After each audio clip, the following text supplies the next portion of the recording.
والملاحة الملاحة الملاحة. عشان ما تغنيش الملاحة على فيديوهاتك اللي صورتها، اتفرج على الحلقة دي.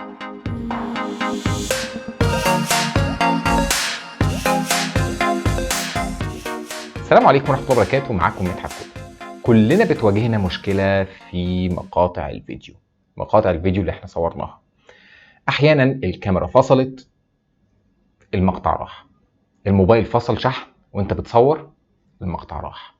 المقطع بيبقى موجود، ملف المقطع كده انت بتيجي تفتحه بيبقى موجود المساحة كاملة، تلاقيه 3-4 جيجا، احيانا 20 جيجا لو انت مصور مقطع كبير. وفي النهاية المقطع مش بيشتغل، وبتدور على اي حل تنقله في برنامج للمونتاج، تحطه في برنامج تعمل كونفرت للفيديو، مفيش اي حل. ومع كل الحلول اللي انت بتحاول تعملها، المقطع بيكون مهم جدا بالنسبه لك ومش هينفع تعيد تصويره تاني. من غير ما ندخل في كلام كتير، الاول ما تنساش تشترك في القناه وتفعل الجرس عشان تشوف الحلقات اللي فاتت، وتستنانا في الحلقات اللي جايه. وتابع معانا قائمه اتعلم ميديا، هتلاقيها في علامه الاي اللي موجوده فوق، اللي هتلاقي فيها كل ما يخص مجال الميديا. احنا بنتكلم فيها عن كل ما يخص مجال الميديا من تصوير ومونتاج، وكل ما يخص المجال، كل حاجه. فتابع القناه وتابع هنا اللينكات بتاعتنا تحت، فيسبوك، انستجرام، تويتر، والموقع بتاعنا تحت في اللينكات. نبدا بقى في طريقه حل مشكله المقاطع الام بي 4 والدوت موف، مقاطع الفيديو التالفه. يلا بينا. احنا دلوقتي مثلا عندنا الفيديو اهو اخد مساحه 2 جيجا او 3 جيجا تقريبا، 2 جيجا 99، وما بيشتغلش. بتشغله على اي مشغل ما بيشتغلش، حتى لو عملت له كونفرت تحطه في اي برنامج مش هيشتغل وما بيشتغلش، لان هو حصل تلف اثناء تسجيل الفيديو على الكاميرا او الموبايل. وبالمناسبه الفيديو ده متصور بالموبايل، فيعني حتى مع الموبايلات بتحصل نفس المشكله. فاحنا دلوقتي عندنا حل. انت هتدخل دلوقتي على اللينك اللي موجود تحت الفيديو، هيوصلك لللينك اللي هتنزل منه البرنامج ده واللي هنستخدمه في تصليح الفيديو بتاعنا. وبعد ما بتحمله بتفك الضغط بتاعه في اي مكان على الديسكتوب، في اي ملف عندك عشان تبدا تشتغل عليه. انا هفكه هنا في الملف هنا، وادي البرنامج معانا. المشكله في البرنامج ده بقى ان هو بيشتغل على 50% من الفيديو، ما بيشتغلش على الفيديو كله. فاحنا لازم نعمل بعض الخطوات دلوقتي الاول عشان نستفيد بالفيديو كامل ونطلع الفيديو كامل، ما نطلعش جزء منه صغير من الديمو اللي بيطلعه البرنامج. فاحنا هنستخدم تريكايه كده هنعملها دلوقتي عشان نقدر نخدع بيها البرنامج، وان هو بياخد 50% بس من الفيديو، ما بيعملش ريندر ليه كله. هنسمي الفيديو هنا V1، هنغير اسمه بس عشان يسهل معانا الموضوع. هنسميه V1 وهنعمل له كوبي، نسخ، وهنلزقه تاني في نفس المكان، او يعني هنبيست تاني في نفس المكان. لكن الملف التاني هنسميه V2 عشان يسهل معانا العمليه اللي احنا هنعملها دلوقتي. هناخد الملفين دول وهناخدهم كده كات او كوبي في مكان تاني. كات عشان كده انت هتستفيد بيهم في مكان تاني، ويكون الاختصار بتاعه اصغر شويه. يعني المكان مثلا في بارتيشن الاتش في ملف اسمه اس.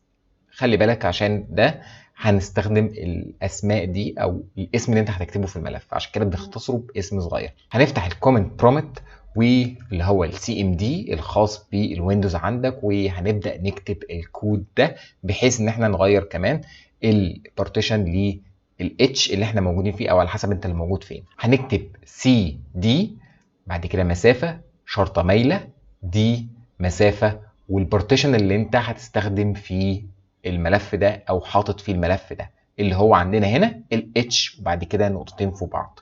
كده حولنا من السي للاتش.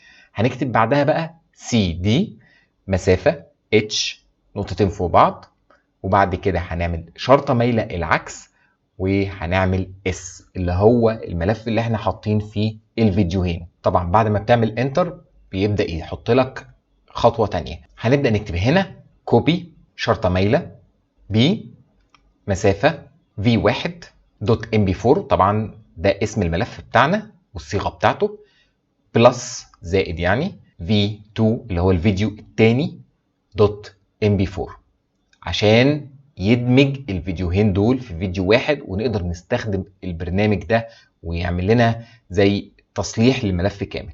الموضوع ده هيطول معاك قوي، هتستنى لحد ما يكتب لك كوبيت او الفايل ده زي ما انت شايف كده، هيكتب لك بالصيغه دي. هنقفل بقى دلوقتي ده ونبدا بقى هنشوف الفايل بتاعنا عمل له دوبليكيت الفايل اللي هو V1. هنفتح البرنامج اللي احنا نزلناه، وطبعا هنختار اللغه الانجليزيه عشان نبقى فاهمين اللي مكتوب، وطبعا هو بيكتب لك ان هو بيشتغل على 50% من الفيديو، فطبعا الخطوات اللي احنا عملناها دي ضعفت الفيديو، فهنقدر نستفيد بالفيديو كامل. هنعمل هنا تشوز موفي، وهنختار الفيديو بتاعنا اللي عايزين نصلحه، اللي هو حاطينه هنا في ملف الاس اللي هو رقم 1. وهنبدأ ان احنا نختار فيديو ريفرنس للفيديو بتاعنا، واللي هو فيديو يكون انت صورت بيه بنفس الموبايل ده بنفس الاعدادات بتاعته، يكون زي فيديو شغال عشان تعرف البرنامج ازاي الفيديو ده شغال، او الصيغه بتاعت التشغيل بتاعته يكون فيديو شغال مش فيديو تالف. وهنبدا نعمل سكان، والموضوع ده هيطول شويه، وطبعا يعني هناخد حبه وقت. وبعدها هتبدا بعد ما يخلص الفيديو ده خلاص، هتلاقي الفيديو بتاعنا طلع في فايل جديد عندنا هنا ريبيرد، او ان هو كده خلاص خلص. فهتلاقي الفيديو موجود معانا بالمساحه اللي عندنا هنا 3 جيجا. فالفيديو مجرد ما هتفتحه هيبقى شغال، ما فيهوش اي مشاكل. الفيديو اللي كان تالف ومش قادر تستخدمه بقى شغال، وهيشتغل على اي برنامج تاني تقدر يعني عايز تشغل على اي برنامج هيشتغل معاك بدون اي مشاكل. لو انا حتى جربت بالويندوز ميديا بلاير هيشتغل برضو بصيغه الام بي 4 العاديه جدا، والفيديو شغال ما فيهوش اي مشاكل. بعد ما حلينا المشكله، ورب تكون المشكله اتحلت، ما تنساش طبعا تشترك في القناه وتفعل الجرس عشان تشوف الحلقات اللي فاتت، وتستنانا في الحلقات اللي جايه. وبعد ما تشترك في القناه ما تنساش طبعا تتفرج على الحلقات بتاعتنا السابقه، وحلقه من اختراع اليوتيوب برضو تتفرج عليها لو في اي حاجه. وبرضو بص بصه كده على الفيديوهات اللي موجوده عندنا في القناه. سلام.